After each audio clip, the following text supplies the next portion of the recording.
কিছু কথায় আছে না, বলে কিছু পেতে হলে কিছু হারাতে হয়। তা আমাদের আবু সাইদ নিজে হার মেনে চলে গেছে এই পৃথিবীর থেকে, আমাকে দেশটাকে দিয়ে গেছে উপহার। আজকে বাংলাদেশ আবু সাইদের দেশ। এই দেশ আজকে আবু সাইদ যদি তার জীবন না দিত, আবু সাইদ যদি শহীদ না হতো, হয়তোবা এই দেশ স্বাধীন হতো না।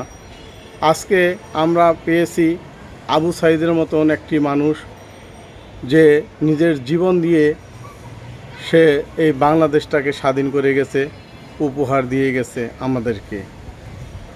আজ এই দেশ আমাদের সবার, কিন্তু আবু সাইদের কথা না বললেই হয় না। তারই অবদানে আজ নতুন করে বাংলাদেশ পেয়ে গেছে সবাই।